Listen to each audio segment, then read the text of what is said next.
Welcome to That Super Show, the podcast where we talk all things super from the inside. I'm Neil Benson, CEO of Superware. And I'm Sarah Penn, CEO of Mayflower Consulting. Each week we unpack what's changing in the industry, what funds are wrestling with, and how tech and regulation are shaping the landscape.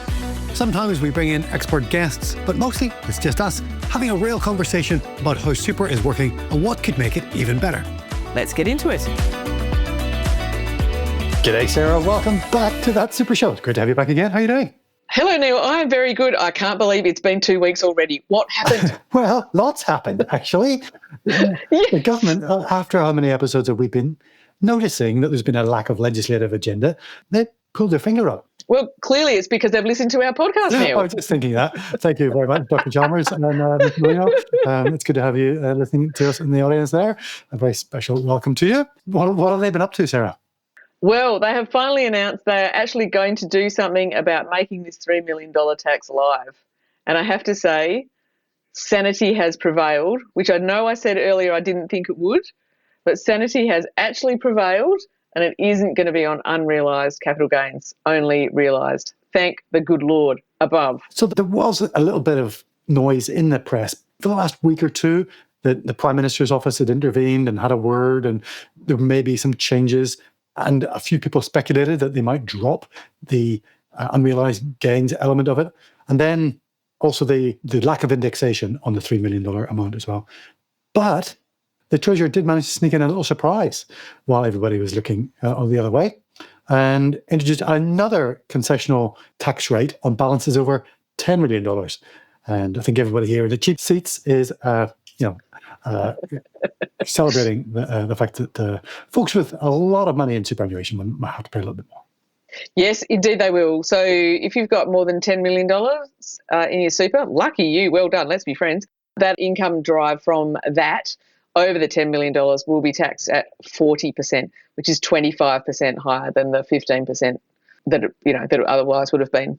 It occurs to me that actually what has essentially happened by the earlier 1.9 or whatever it's up to, and now we've got that plus 3 plus 4, it introduces the idea of a staggered tax rate just like we have on income tax. And then it therefore does give future governments the ability to mess around with those rates as they need to adjust the tax to manage it all more effectively, which I actually think is really good. Yep. The idea of super was never that it was somewhere where you could hide away squillions of dollars to hand on to your offspring. It was always supposed to be about making sure you had enough money in retirement. I don't know. I think if you've got $10 million in your super, do you have enough money for retirement? I'm not sure, Neil. Well, what do you think? Is it enough? I've got a lot of kids. I need to, protect their inheritance as well. So, 3 kids, they're cheering me on. Daddy, can you hit the $10 million tax rate, please, in your concessional superannuation contribution? Yeah. So Jim Chalmers said at a press conference in Canberra on Monday, that was the 13th of October, this was announced, that this is a government which takes feedback seriously, which works through issues and advice in a methodical and considered way, and you're seeing the fruits of that today. So, it's been over 2 years since the day 296 taxes were first, floated, and I think the lobbyists, the industry groups, employers, the financial advisors have all been pretty universal in their derision over the unrealised capital gains tax, the lack of indexation. So it's taken 2 years of all those protests for the government to finally make some adjustments to the proposed legislation. It's not very often when there is a pile-on from every single quarter. Normally with this sort of stuff, you'll see either the industry super funds saying that it's a good thing because, high income, or super high balances should be taxed appropriately. But even though like, how do you think we're supposed to manage this? This is just ridiculous. And then once you've lost them, and we know we've obviously lost everyone at the other end of the spectrum who thinks if you've got lots of money, then you made it and you should get to keep it all. And everyone in between who was going to have to administer it. I'm not sure who there is left who thought it was a good idea. I think Dr. Chalmers was the only one. But good on him for having the whatever to stick to it for a very long time before he finally gave in. He did. I don't know. There was rumours going around that the Prime Minister's office intervened and maybe had a word in his ear.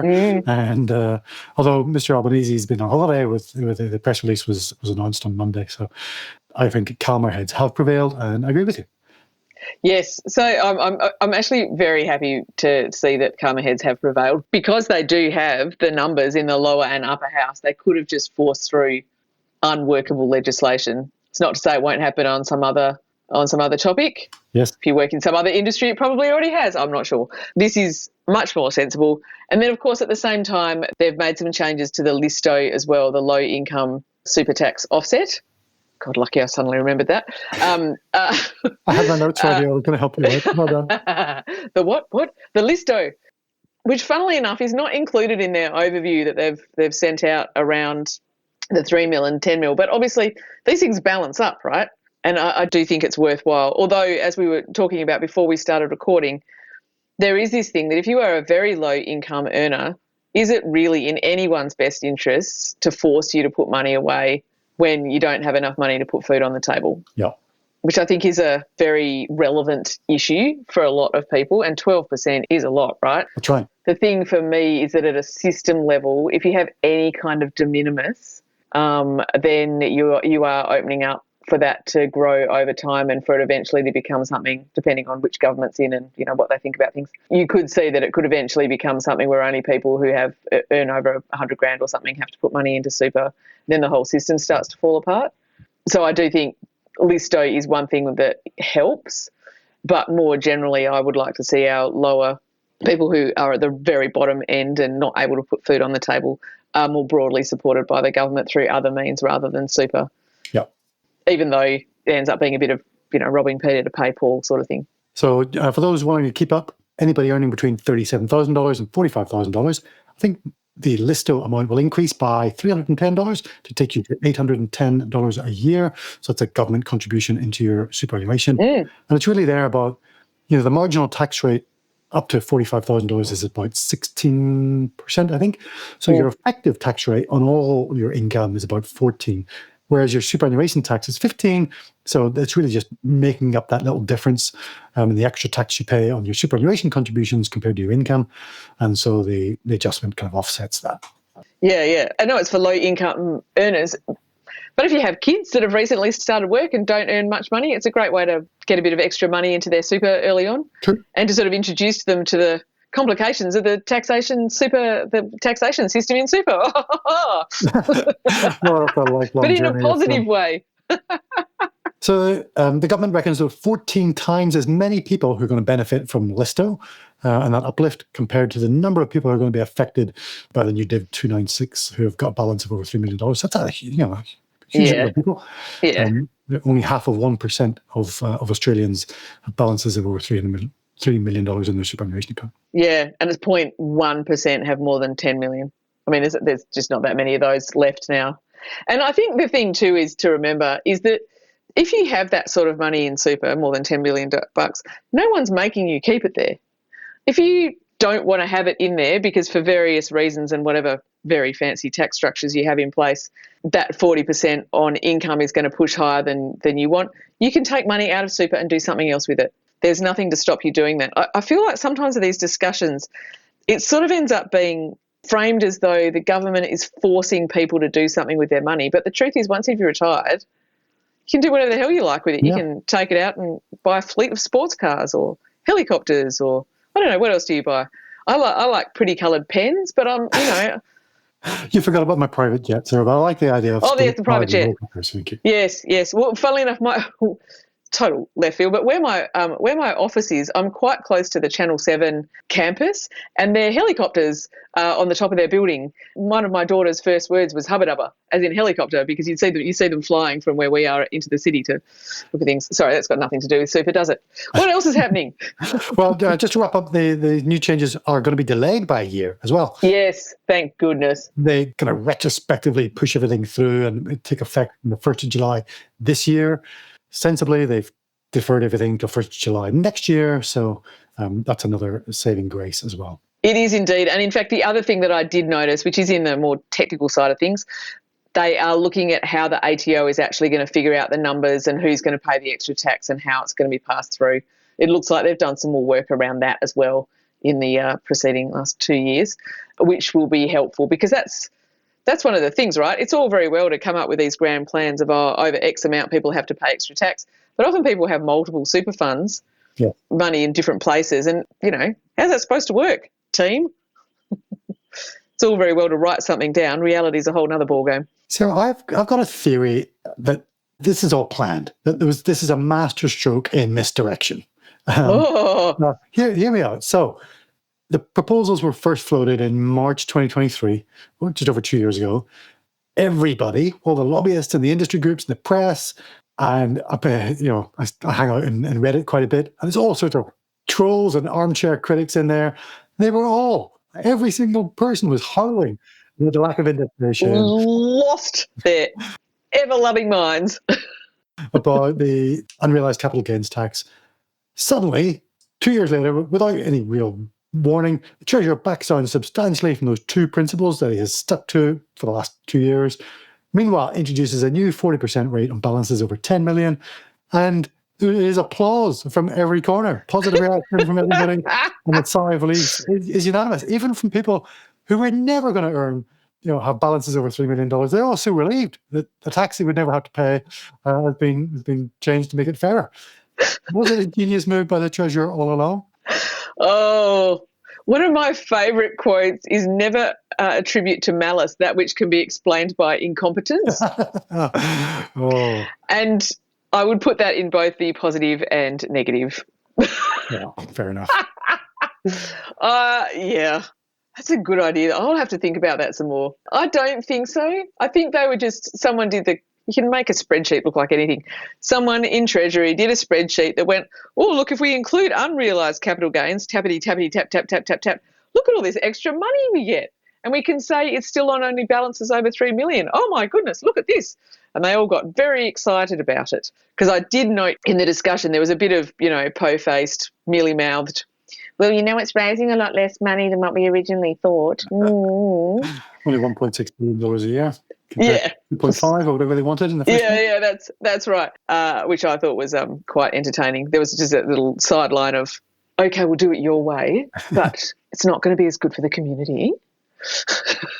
We're going to have to find another way to pay for submarines now. I know, that's right. Well, the thing is, I saw on LinkedIn the other day and I just went, oh, my God, really? After years of ESG and we really need to be doing things that are positive for the climate going forward and that are better for society, blah, blah, blah. I saw I think it was a post on LinkedIn, a big rah-rah about how investing in defence spending was a new way to make tons of money. Arms dealers and missile manufacturers. Yeah? Yes. So if you've got more than $10 million in your super, just get into arms dealing. There you go. Sweet. How do you think they ended up with $10 million balance in the first place? One would hate to comment. Yeah. There was a preceding announcement, the introduction, finally, a few days earlier, on the 9th of October, that's Thursday last week, the government has introduced the Treasury Laws Amendment Payday Superannuation Bill 2025.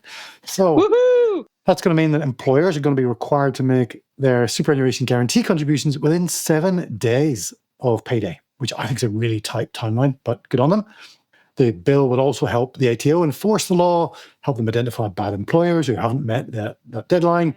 And there's going to be some tweaks to the superannuation guarantee charge, which I think is a collection of penalties and interests that you have to pay if you don't abide by the law as an employer. So finally, Payday Super is going to take into effect again, 1st of July next year. The bill has been introduced. Sarah, tell us about passing a piece of legislation like that. What does it take to get through? Is it a done deal? Except that they do have the numbers, as they say, enough people in the lower and upper house to pass it through. But it has to go through the lower house, and there will be lots of discussions and debates and yelling and screaming at each other, because that's how Australian Parliament works. And then it will go to the Senate or the upper house and will be repeated. The thing is, the final bill has to be approved in exactly the same form by both houses.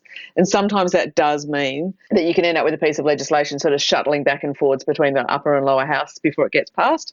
However, going back to earlier comments, they have the numbers in both, so long as everyone pulls their heads in and behaves themselves, I think it should pass fairly cleanly. And 7 days is better than real-time payments, which is a whole nother option that they could have gone for. Yeah. The obvious thing to do with this, if you're currently paying your employees on a fortnightly basis, is just to pay them quarterly, because then you'll...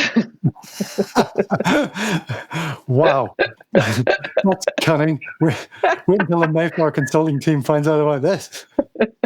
So plan so cunning, I'm going to put a tail on it and call it a weasel.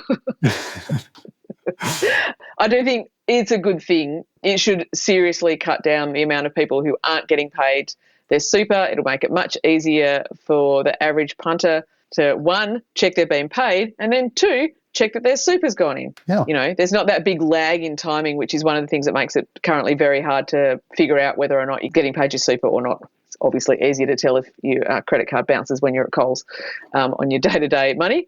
So, yes, good thing. Very happy. And, yes, it has been extended out to starting from 1 July next year, which, again, I appreciate, because by the time the actual legislation is passed, it'll probably be fairly late in the piece already. Yeah. People do need time to prepare for these things. I think most funds, certainly the ones I've been speaking to about Payday Super, are preparing for it. We know some of the industry players. We talked to NPP recently, and they're helping funds work through that. The ATOs have been on board. So there's been lots of planning behind the scenes by the industry, even though the legislation hasn't been passed yet. But we're expecting it any day now, so that's great. Yes, that's what we like. Average member is going to be $110 a year better off because the contributions land in their account earlier and gets invested earlier, which is great. $30,000 on retirement it could be for a young member now who's going to get paid every 2 weeks. So, yes, that's pretty meaningful change. Yeah, it really is. And it's one of those things that just shows the impact of timing in investments. We've moved from, in the more, non-super space, institutional space. When I started with, this is still retail, but when I started with Asgard years ago, what was that? Years, that's correct. When you put money into your super or investment account or whatever, it often wouldn't, you'd send the check, darling, it's pre-BPay even, and it might not get invested for 3 or 4 months. Wow. And when you wanted money out, it would equally not come out for months and months and months later. That was normal. And then it went to 30 days, and then it went to sort of T+1, and now actual investment is generally, once the money's there, it gets invested straight away. And at each of those stages, there was a whole lot of, Chicken Little and shouting at the skies, and you don't understand, you're going to ruin everyone's life and all the rest of it. And everyone did survive, and it's much better. And for the average person, that does make a difference, especially when you're regularly investing, which you are with super, that money hits your account earlier. Those little bits add up. And because of compounding, which as we all know is the eighth wonder of the world, it makes a big difference at the end of the day. So despite it being a bit of a really, as a business owner, it's the right thing to do, she says, getting all pious. So there are some critics of the superannuation system who shake their fist because there have been, last count, about 1,800 changes to the regulation and legislation since it was introduced. And here's another bill and another proposal for more legislation, more changes. And I think it's great because the system is getting fairer. We couldn't have designed it perfectly 30 years ago. Yep. You have to tweak it as you learn more about it, and demographics force you to make adjustments, and income tax changes force you to make adjustments. I think those changes are a good thing by and large, and they have made the system fairer for almost everybody. So I'm not afraid of making more changes, and I'd like to see these things come through the system. Yeah, I think legislative changes that make it fairer for the punters, for the mums and dads, I'm all for. And I actually, as I said earlier, I do think now that we've got the various different rates of tax on money coming out of super, that'll give the government a way to manage that more finely going forward on a needs basis, the same way we do with just normal income tax. There is so much other legislation, though, and some of it overlaps. So I do know that ASIC and APRA are currently looking at where there are overlaps in legislation, especially to do with reporting, to try and get to the point where super funds especially only have to report data and issues and stuff once to one place, because at the moment it ends up with lots of duplicates. So they are looking at that. So that's a positive. And it's hard, isn't it? I think it's that sort of macro level when you look at it and you go, how many changes to legislation? And we're trying to do all of them all at once. Oh, my God. But on the other hand, a lot of them are there because funds, the odd fund here or there, or people in some funds, whatever, aren't doing the right thing. ASIC is looking at legislating how long it has, like service standards for death benefit and insurance payouts. And they wouldn't have even considered it if funds hadn't started taking so bloody long to give people their money. Yes. Sometimes I look at those things and go, really, guys? Really? Like, you complain about it, but like, there you are. And I think CPS 510, which is about governance, about how boards are constituted and a bunch of other things, I feel that's a little bit the same, the way that some of the governance stuff works. And this is more just how we're all sort of used to working, rather than pointing at any one particular fund or person and going, that's not good enough, is doing that step back and going, is this really best practice? You know, we are managing huge amounts of money for huge numbers of people. When we look at our governance, are we really doing it in a way that across the world, across the globe, you would say this is best practice? And I don't feel like there's enough of that happening. And so we've ended up with CPS 510, which is still a while away coming, but, you know, we'll still need to be adhered to. So, yeah, it's hard, isn't it? You look at each piece and you go, yes, well, that's sensible. Of course we need to improve our governance. But then you look at the sheer number and you just think, oh, Jesus Christ. And when people say things to me like, oh, you know, the regulator in super, I'm like, the regulator? It's about 6. Yeah. Plus. Well, Sarah, I think we'll leave it there. It's been a busy week for news, and we will return to our usual programming. We just wanted to record a quick episode to bring everybody up to speed on the latest with Div 296 and Payday Super. So we will catch everybody else up in a couple of weeks' time. Yes, and we'll call this one Sanity Has Prevailed. Very good. Thanks, Sarah. See you soon. Thanks, Neil. See you soon. Thanks for listening to That Super Show. We hope today's episode gave you something useful to take back to your team. If you're thinking we should talk, we'd love to chat. You can book a meeting with either of us via the link in the show notes. And don't forget to follow the show, share it with a colleague, and drop us a line if there's a topic you want us to tackle. Catch you next time on That Super Show.